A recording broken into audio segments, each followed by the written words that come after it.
So we're gonna see on this one, it's gonna become a middle close. So you're gonna see all these guys kind of down low. These corners are deep third players, and then you've got the one safety here that's playing the middle of the field. He's going to have a double seam combination right here. We're gonna read the free safety and the understanding of how to make different throws. So he holds the safety on the backside, obviously knows he's going to come to this seam here. Oftentimes that seam is a drive throw because you're trying to beat the middle safety. But knowing this safety is leaning in the other direction outside the other hash, Brock knows, hey, now I can just lead my guy. I can throw it out in front of him, almost like a post route. Great pace on the ball, but can get it up and over the linebacker. Ball on the money, touchdown. Robinson for the touchdown. What an answer by San Francisco, 22 yards. All right, so welcome into a wild card edition of QB Insider. And all you guys that follow me know that I love offense. So how about going into wild card weekend, we take a look at one of the hottest offenses in the NFL, and that's the San Francisco 49ers. Pulling back, stepping forward, throwing on the run, touchdown! What a play, Purdy! I know they were slowed down a little bit by that great Seattle defense last week, and they're facing another really good defense as they head to Philly. But let's dive into what makes this San Francisco pass offense go and why Brock Purdy is the perfect fit for what Kyle Shanahan does. So the 49er offense is built to attack inside the numbers and even more so in by the hashes. Not always the easiest place. Not every quarterback in the NFL is good at this because you have to navigate so many bodies. But this is what Brock Purdy does, one of his superpowers, and what Kyle Shanahan wants to do off of the play action. And we're gonna get linebackers moving in different areas, and we're gonna open up these tight windows in here between the hashes. Boom, right there, and you see it. Not a big window, and he doesn't have to overpower it with the throw, right? Doesn't have the biggest arm, doesn't matter. It's knowing when and how to make the different throws. We split the linebackers. Boom, just put the ball there for your big tight end to go make a play. And Purdy throws over the middle. Kittle climbs the ladder again.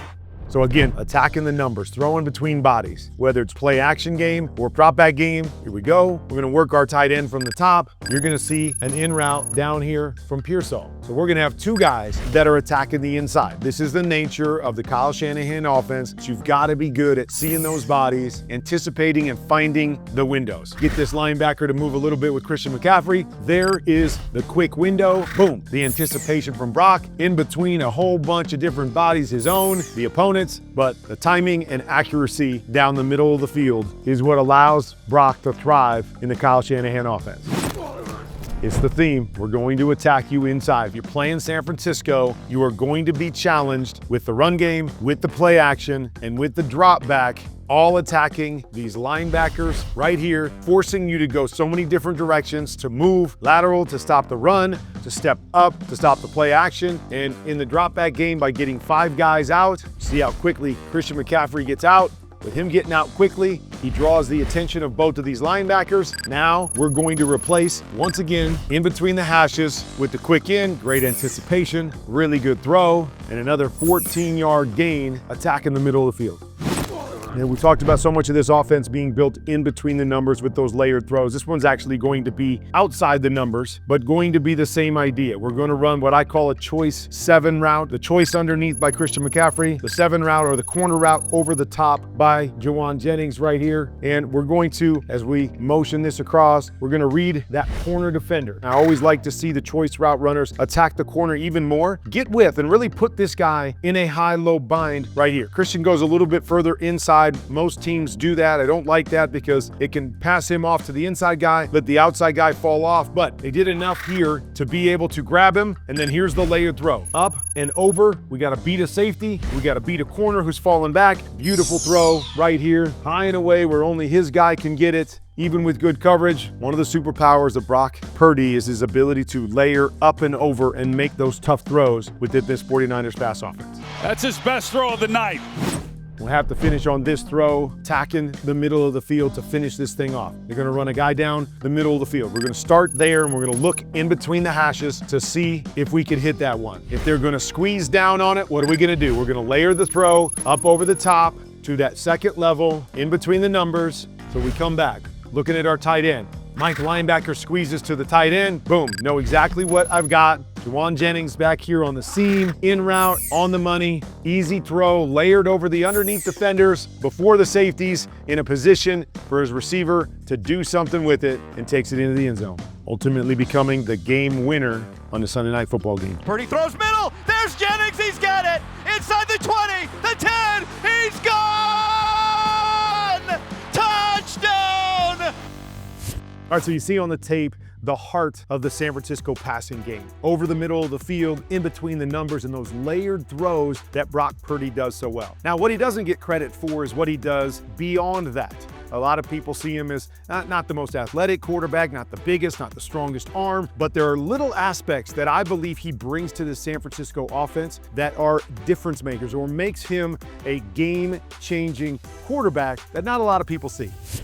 The next piece of the puzzle is the ability to look down the field, monitor what's going on with the defense. If he doesn't see it, create positive plays. And that's by going to his checkdowns, which you're going to see quite often, and specifically to number 23. He's coming here, and you see, we've got another shot trying to hit inside, along with a little stop route to the outside, but you see the coverage down the field and his ability to look down the field, has pressure coming, and then find the positive play. Never hurts to have someone like 23. I had a guy with the number 28 in Marshall Faulk that it was never a bad thing to get the checkdowns and allow them to do the work for you.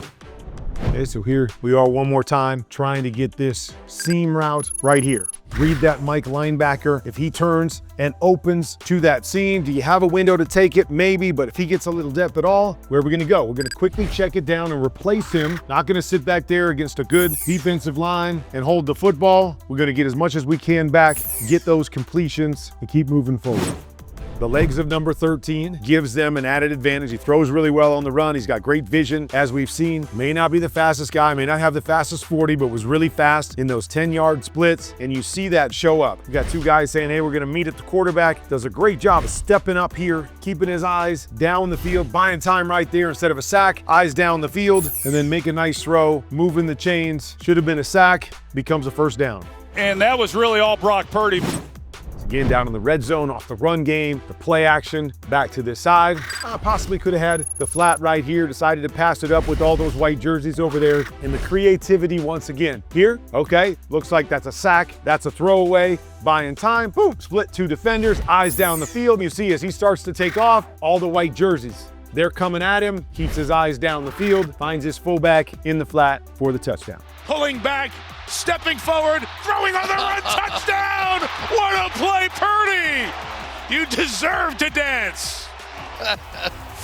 All right, so you see the breakdown of the offense. What we saw last week against Seattle was they did a great job of taking away those layered or chunk throws. Now San Francisco heads to Philly against another good defense. And what's going to give in this matchup? Is San Francisco going to be able to create some of those big plays, or are they going to have to be patient and work the ball down the field and use kind of the second phase of Brock Purdy's superpowers to win this wild card football game? I know you can't wait to watch. I can't wait to watch Wild Card Weekend. Thanks as always for joining me right here on QB Insider. And don't forget to go out and get your NFL Plus premium subscription so you can make playlists, you can do breakdowns just like I'm doing on NFL Pro.